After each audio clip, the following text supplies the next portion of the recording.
O assunto que eu escolhi para iniciarmos a nossa segunda unidade é coesão e coerência. Esse assunto ele é bastante importante porque ele é avaliado dentro das 5 competências do Enem. Lembram que o Enem possui 5 competências? Pois bem, uma dessas competências é a competência 4, que trata justamente da capacidade do candidato de selecionar elementos linguísticos para a construção da argumentação e, consequentemente, para a construção do sentido do texto, através de um encadeamento de ideias. Por isso que a coesão textual ela funciona como uma argamassa, unindo as informações dentro do texto. A gente precisa lembrar que ela trabalha na superfície do texto, diferente da coerência. A coerência ela é sentido, então ela vai trabalhar dentro do texto. A coesão ela trabalha para garantir a coerência. Bom, além disso, a gente precisa entender que algumas estratégias de coesão elas vão funcionar muito bem para outros tipos, para outros gêneros textuais, como por exemplo, um poema, mas que elas não vão funcionar para uma dissertação. Eu separei um poema para a gente fazer uma leitura. É um poema de Drummond, chamado Poema da Necessidade. E ele diz o seguinte: é preciso salvar o país, é preciso crer em Deus, é preciso pagar as dívidas, é preciso comprar um rádio, é preciso esquecer fulana, é preciso viver com os homens, é preciso não assassiná-los, é preciso ter mãos pálidas e anunciar o fim do mundo. Eu fiz uma repetição constante de um mesmo elemento dentro desse texto, que foi a expressão é preciso. Observe que dentro do poema, ela carrega um sentido que não carregaria dentro de um texto dissertativo.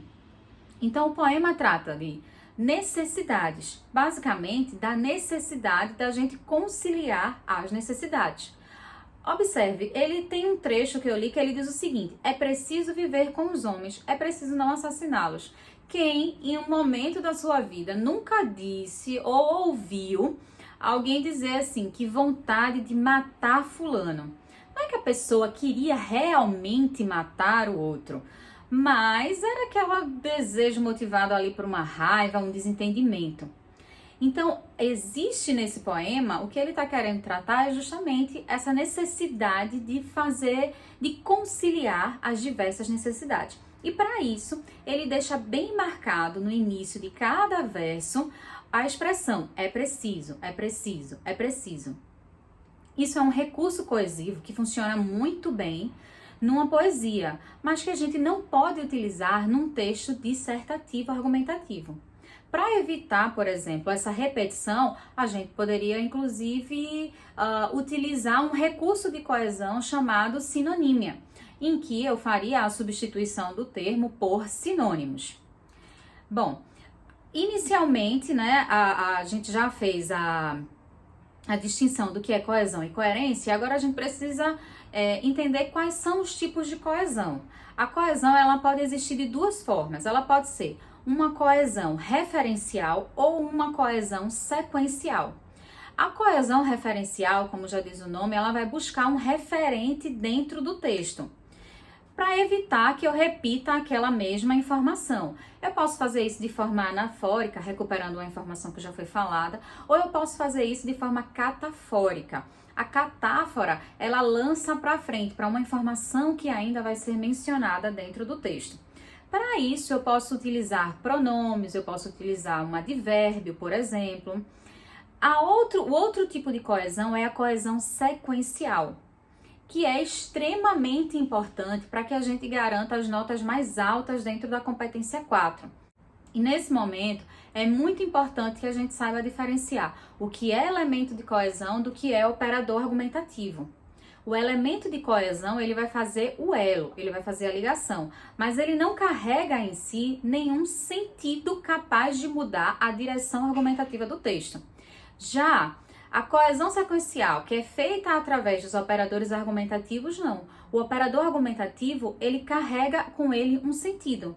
Por exemplo, o operador argumentativo mais ou porém, quando eu utilizo ele dentro do texto, significa que eu estou mudando a direção argumentativa na qual eu vinha conduzindo o texto até então. Se eu uso só um dessa forma, um desse modo, isso é apenas um elemento de coesão. Ele não carrega um sentido, ele não muda a argumentação do texto. Ele apenas faz um elo entre a informação que foi falada e aquela que ainda vai ser mencionada. Ou seja, ele liga períodos dentro de um parágrafo. Para que eu execute essa coesão referencial, eu vou utilizar o quê? Formas gramaticais, como eu expliquei agora, um pronome, por exemplo. Separei um exemplo para a gente ver. Presta atenção. Algoritmos e robôs vasculham informações pessoais e preferências da população na internet. Eles manipulam o comportamento das pessoas como se tangessem gado. Eu utilizei o pronome eles para retomar uma informação que já foi falada, ou seja, algoritmos e robôs. Eu também posso utilizar um advérbio para retomar uma informação. Exemplo, Cannes, na França, hospeda um dos mais respeitados festivais de cinemas do mundo. Lá, o filme brasileiro Bacurau recebeu um cobiçado prêmio. Eu utilizei então o advérbio lá para retomar a informação Cannes, na França, sem que eu então precisasse repetir o nome do lugar. A mesma coisa pode acontecer com artigos, ou eu posso inclusive também fazer uma elipse. O que é uma elipse? A elipse é a supressão de um termo. É o que a gente vai chamar de posição vazia. Por exemplo, os alunos da etnia Guarani escreveram textos sobre sua língua e os da etnia Caiapós sobre as histórias de seus avós. Então eu retirei aí dois termos, o termo aluno e o termo escreveu. Eu deixei a posição vazia, é o que a gente vai chamar então de elipse. Eu também posso fazer isso através de numerais, tá? E eu posso ainda também, como eu já comentei, logo quando eu falei do poema, utilizar a relação de sinonímia. Ou seja, eu vou procurar um sinônimo para aquela palavra dentro do texto.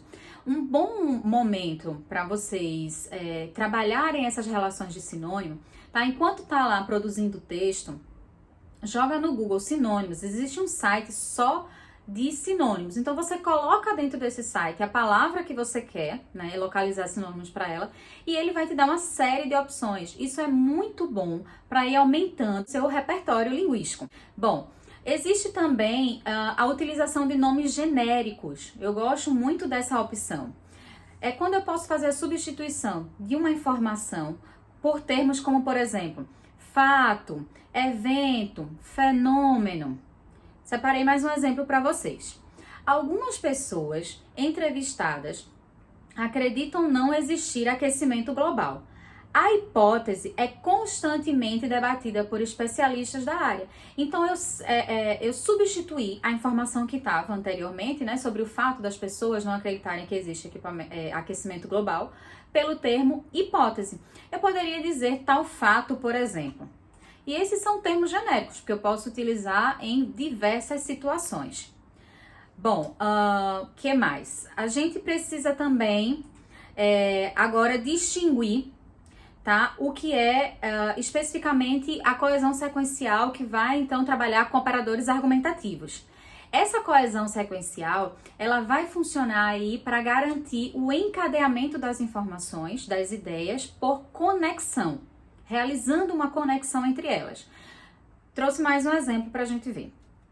A veiculação de fake news influenciou o resultado das eleições presidenciais nos Estados Unidos e no Brasil. Em decorrência disso, há uma grande campanha nas redes sociais para a promulgação de leis que punam quem produz e faz circular esse tipo de notícia falsa. Dois períodos unidos pelo operador argumentativo, ou seja, pelo termo em decorrência disso. É dessa forma que o operador argumentativo funciona, diferente de um elemento de coesão. Ele funciona aí como um articulador entre as informações, um articulador entre as ideias, direcionando então conduzindo então a direção argumentativa. Bom, resumindo, o que a gente precisa ter, né, dentro do texto de que forma esses operadores, esses elementos de coesão, eles precisam funcionar. Primeiro, é necessário que exista de fato a presença concreta de operadores argumentativos, de elementos de coesão. É importantíssimo que esses elementos eles não se repitam. Ah, professora, então quer dizer que em momento nenhum eu posso repetir uma palavra, um termo dentro do texto? Até pode. Se não tiver jeito, você repete. Mas é importante que você não faça essa repetição dentro do mesmo parágrafo. E que essa repetição não passe de, no máximo, 2 vezes. Mas, dentro dessas informações, o mais importante é que esses elementos eles estejam utilizados corretamente dentro do texto. Ou seja, não adianta você ter vários elementos de coesão dentro do texto e esses elementos estarem sendo utilizados de maneira errada, com sentido errado. Então, é muito importante saber se aquele operador argumentativo está conduzindo para a argumentação correta, se o elemento de coesão de fato está funcionando. Porque não adianta só que ele esteja dentro do texto, é necessário que ele esteja funcionando corretamente. Além disso, é necessário que eles existam dentro dos períodos, né, como eu já falei, ligando os períodos dentro dos parágrafos, mas é necessário também que eles existam fora, ou seja, no início dos parágrafos. É preciso, tá? Para alcançar aí as notas mais altas dentro dessa competência 4, que pelo menos 2 parágrafos iniciem com um operador argumentativo. A minha sugestão para vocês nesse momento é que vocês utilizem o D2 e a conclusão, que a conclusão você já inicia com um portanto, já é um operador argumentativo, já está válido. Certo? Então, nas próximas redações eu vou cobrar bastante isso de vocês. Eu vou analisar se dentro dos parágrafos existe a coesão entre os períodos e eu vou analisar também se no início de pelo menos 2 parágrafos existe a utilização de operadores argumentativos. Então, basicamente, a gente precisa resumir a nossa aula em algumas informações, que são elas. Não confundir elemento de coesão com operador argumentativo. Lembra que um apenas faz o elo entre as informações e outro, ele carrega então um sentido, ele é capaz de mudar a direção argumentativa. E que não adianta que o texto esteja cheio de elementos de coesão se eles não forem utilizados corretamente. Eu espero que essa aula tenha ajudado vocês. Bons estudos!